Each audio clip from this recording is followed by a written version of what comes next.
নমস্কার বন্ধুরা, আপনারা সবাই দেখছেন সরকারি সংবাদ ইউটিউব চ্যানেল। বন্ধুরা, লকডাউনের পর থেকে যদি এখনও পর্যন্ত আপনারা বিনামূল্যে রেশন ব্যবস্থা নিয়ে আসছেন, এরই সাথে আপনাদের কাছে যদি আরকেএসআই 1, আরকেএসআই 2 বা এসপিএইচএস, পিএসএস বা এএওয়াই এই সমস্ত কার্ডের মধ্যে যে কোনো কার্ড থেকে থাকে, তাহলে কিন্তু বন্ধুরা আপনাদের সবার জন্য একটা সুখবর রয়েছে, আর কিছু কিছু লোকের জন্য দুঃখের খবর রয়েছে। হ্যাঁ বন্ধুরা, তো মেইন ব্যাপারটা হচ্ছে যেমনটা আমরা সবাই জানি যে আরকেএসআই 1 আর আরকেএসআই 2 এর রেশন কার্ডে কিন্তু বাকি কার্ডের তুলনামূলকভাবে অনেকটা কম রেশন দ্রব্য দেওয়া হয়, যেখানে অন্য কার্ডগুলোতে একটু বেশি পরিমাণে দেওয়া হয়। তো বন্ধুরা, সুখবর এটাই, আরকেএসআই 1 এবং আরকেএসআই 2 ক্যাটাগরির রেশন কার্ডকে এক্সচেঞ্জ মানে আপডেট করে দেওয়া হচ্ছে বাকি যে 3টে কার্ড রয়েছে তাদের মধ্যে। কারো আরকেএসআই 1 থেকে এসপিএইচএস বা পিএসএস বা এএওয়াই যে কোনো একটা হয়ে যাচ্ছে। আর বন্ধুরা, এরই মধ্যে কিন্তু এসপিএইচএস এবং পিএইচএস কার্ডের মধ্যে অনেকগুলি কার্ডকে ইতিমধ্যে ডিঅ্যাক্টিভেট করে দেওয়া হয়েছে কিছু ভুলবশত কারণের জন্য। তো বন্ধুরা, যদি আপনারাও বিনা বাধায় অনবরত রেশন ব্যবস্থা সারা জীবন চালাতে চান, তাহলে কিন্তু অবশ্যই ভিডিওটাকে একদম শেষ পর্যন্ত দেখবেন। তার কারণ কীভাবে আপনাদের রেশনটাকে ডিঅ্যাক্টিভের হাত থেকে বাঁচাবেন সেই সমস্ত কিছু কিন্তু আজকের এই ভিডিওটিতে আপনাদের ডিটেলসে বলে দেবো। তো অবশ্যই শেষ পর্যন্ত দেখবেন।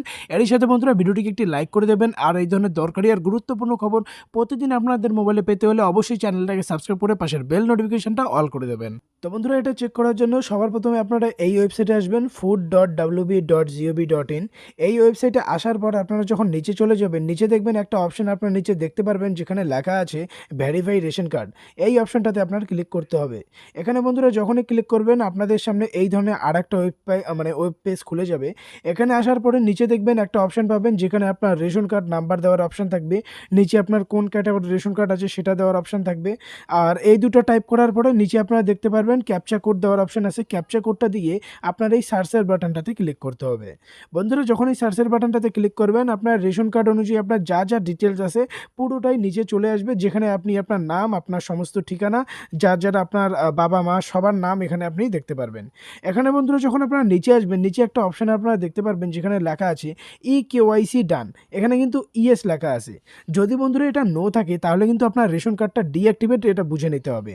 ওটা থেকে আপনি কোনো ধরনের আর রেশন নিতে পারবেন না। এছাড়াও বন্ধুরা, বিয়ের আগে যদি কোনো মহিলার রেশন কার্ড আরকেএসআই 1 বা আরকেএসআই 2 বা যে কোনো ক্যাটাগরিরই থাকুক না কেন, বিয়ের পর যদি বরের বাড়ি বা স্বামীর বাড়ির যে হেড মেম্বার আছে তার যদি আরকেএসআই বা অন্য কোনো ক্যাটাগরির রেশন কার্ড থাকে, তাহলে কিন্তু সেই মেয়েটির মানে বাবার বাড়িতে যেই ক্যাটাগরির রেশন কার্ড থাকুক না কেন, সেটা কিন্তু অটোমেটিক তার শ্বশুর বাড়ির রেশন কার্ডের সাথে মার্জ হয়ে যাবে।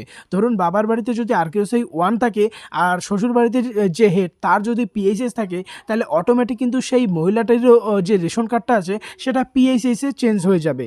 আর বন্ধুরা, অবশ্যই এছাড়াও আরেকটা অপশান আছে যেখানে যদি কোনো মহিলা বা পুরুষের যদি দুটো রেশন কার্ড থেকে থাকে, এক্ষেত্রে দুটোর মধ্যে যদি একটিতে সে কেওয়াইসি করে নেয়, অর্থাৎ রেশন কার্ডের সঙ্গে যদি আধার কার্ডটা লিঙ্ক করে নেয়, তাহলে কিন্তু অটোমেটিক সেই মহিলা বা পুরুষের অন্য যে কার্ডটি আছে সেটা টোটালি ডিঅ্যাক্টিভেট হয়ে যাবে। তো বন্ধুরা, অবশ্যই তোমাদের রেশন কার্ডটা এখানে চেক করে নেবে।